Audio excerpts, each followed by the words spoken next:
Hello dear friends, for today's video ay pinasyalan po natin itong cherry blossom. Kung bumuka na yung bulaklak pero hindi pa, kaya naisipan ko po na mag-drive through po muna sa Niagara Falls. Yan, para ipakita ko po sa inyo yung magandang view. At syempre ay sisilipin po natin dahil weekend ay siguro maraming turista, maraming tao. So papasyalan po natin yung area kung saan po tayo tumutugtog every weekend pag summer. So ayan guys, so let's go at samahan po ninyo ako sa ating biyahe. So ayan, malapit lang po yung falls dito sa aming tinitirhan, kaya silipin lang po natin.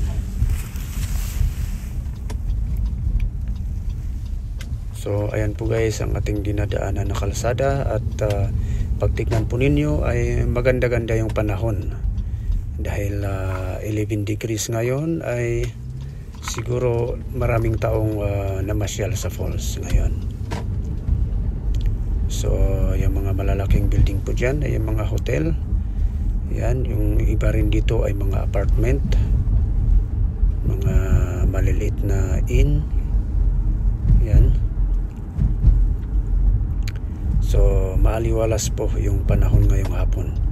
Bali ang oras po na kinuha natin itong video na ito ay 5:30 in the afternoon.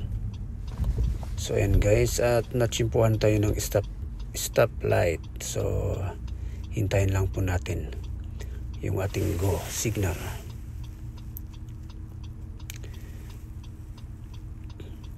So dito po pala guys ay stricto po ang traffic light. Kailangan pong sundin kasi yung iba po dito mayroong red light camera. So mahirap po pag tayo mahuli kasi tataas ang ating insurance at malaki po ang penalty. So kailangan po ang dobling pag-iingat sa pagmamaneho dito. So iba po ang pagmamaneho dito gaya kumpara dyan sa Pilipinas.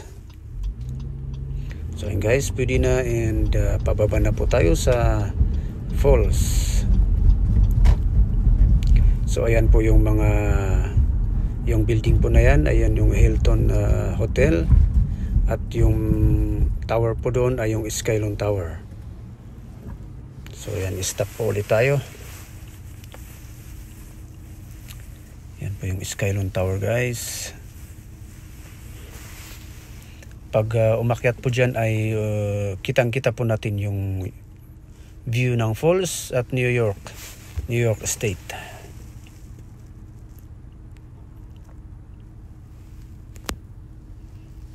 So yan, medyo matagal yung ating red light. Okay, let's go.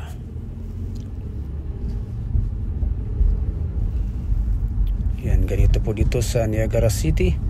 Pag ngayon ay medyo konti pa ang tao rito, pero pag summer daming naglalakad dito sa may sidewalk. At saka minsan mahirapan pa ang sasakyan na dumaan dito kasi yung daming naglalakad dyan sa may pedestrian lane. Kasi punong-puno ng tao rito. So ang lahat po nang nandyan ay mga restaurant, yan, at mga may museum, mayroong casino. So and guys, pababa na po tayo. So ito po ating dinadaanan ay yung entrance ng casino. At kung tinitingnan po ninyo, kitang-kita yung agos ng tubig, yung puti doon sa dulo. Ayun po yung falls from Buffalo. So dito po pala tayo guys tumutugtog pag summer. Bali ito po yung pinaka-susunod ko, itong left and right na ito. So pag tingnan po ninyo may mga dumadaan ng tao. Pero pag summer po, grabe puno po ng tao yung left and right. Daming dumadaan dyan papunta dyan sa falls at papakyat ng hotel. So ito po yung parking lot ng entrance ng parking lot ng Niagara Falls. So yung isang falls po nandun sa kabila, pero yung tinitignan po natin ay falls from side of USA na po yan. So yan po yung New York State. So yan po yung tinatawag nilang Horseshoe Falls yata yan. So yung isa po ay banda ng Niagara Falls, yung sa gitna. So yan po guys, let's go and enjoy the view. So ngayon po ay papunta po tayo dun sa Clifton Hill. Isa rin po yun na private na tourist spot. So meron pong Ferris wheel. Kung kitang-kita po ninyo yung Ferris wheel, then sa ating left sa video. So yan, dito po pala ay stricto din ang speed limit. Kailangan po ng 40 speed limit dito. So yan po guys, yung mga hotel din at yung Ferris wheel. So yan po yung ikutan natin. Check lang po natin kung marami ding tao dyan. Kasi dati po dyan din ako tumutugtog pag summer. So yan guys. Yan din po yung Sheraton Hotel. Yan, so nandito na po tayo sa may kitang-kita po natin yung tulay mula dito sa Niagara Falls, Canada papunta ng New York State, USA. So yan po yung tulay. Pwede lang pong lakarin yan. Yung iba po turista galing US ay nilalakad po yan papunta dito sa may banda ng Canada. So yan, konti pa ang tao. Pag summer po, grabe, madaming tao dito. Ayan guys, paakyat na po tayo sa Clifton Hill, pero hindi po tayo pupunta dyan. Iikot po tayo kasi masyadong may traffic dyan, marami pong tao. Kung tingnan po ninyo, ang daming tao kasi dito ako dati tumutugtog. Mas marami mong tao rito. So ayan, pag ganito po na nag-green, nag-go, ay kailangan po nating hintayin yung mga taong tumatawid. Kahit na naka-go signal po tayo ay stricto po dito. Yung pedestrian pa rin po ang anong tawag doon? Priority po ang pedestrian dito. Kahit na naka-go, kung may naglalakad ay kailangan po nating mag-stop. So sila po ang importante. So ayan, dumadaan na yung mga tao sa pedestrian at naka-red light pa. So hintayin po nating mag-go yan. So ang stoplight po dyan ay walang left turn. So hintayin natin na clear yung pababa bago po tayo mag-left turn. So ayan po. Okay, let's go. At hintayin po natin mag-clear. Yan, kung tingnan po ninyo, naka-stop na yung meron ding ano yan, anong tawag doon, pedestrian lane. So hintayin po natin na daan sila lahat bago po tayo mag-go. Ayan, marami pa sila. So hintayin natin mag-clear. Ayan, pwede na, dahan-dahan. Ayan po. Dahil nag-read na yun, nandito na sa gitna, kailangan po nating hintayin yung mga tao. Ito pong mahirap guys pag pag ganito na traffic. So pag pumunta ako ng Falls dati, hindi po ako gumamit ng sasakyan. Bali bisikleta po ang ating ginagamit. Kasi ang hirap po dito pag ganitong magsa-summer na. So yan po yung mga punong kahoy ay namumulaklak na rin.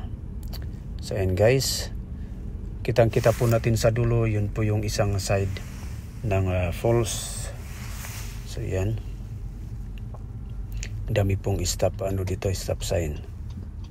Yan po yung nagbibisikleta. Summer na po talaga. So yan yung siguro mga public entertainer din ang mga ito. Gaya ko rin ng mga busker. So siguro din yan, nag-scout din yan, tinitignan din kung pwede nang mag-perform dito sa may banda ng falls. So bali public entertainer. Yan po ang aking ginagawa dito pag summer. So yan po guys, enjoy the view and pabalik na po tayo sa falls.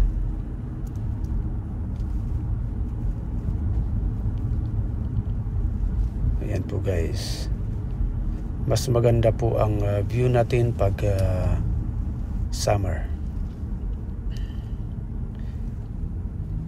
Ayan. Okay, so aakyat na po tayo sa may mga banda papunta ng hotel. Kasi papunta na po ako sa gym. Ayan guys, maraming salamat po pala sa panonood ng ating video. At maraming salamat sa ating mga bagong followers. Shout out to all. Ayan, sa mga pag-share sa ating mga music video sa YouTube at dito sa ating Facebook page. So ito po pala guys yung ating pinagtutugtugan pag summer. Dito po sa right and left. Yan, marami pong tao dyan guys pag summer. So sinasara din po ito guys, itong kalsada na to pag summer. Kasi ginagawang pedestrian lane gaya ng ginagawa dyan sa Sisson Road kung saan tayo dating tumutugtog. So that's it. That's our video for today. And abangan po ninyo po ang ating susunod pa na vlog. Ayan, maraming salamat and God bless everyone.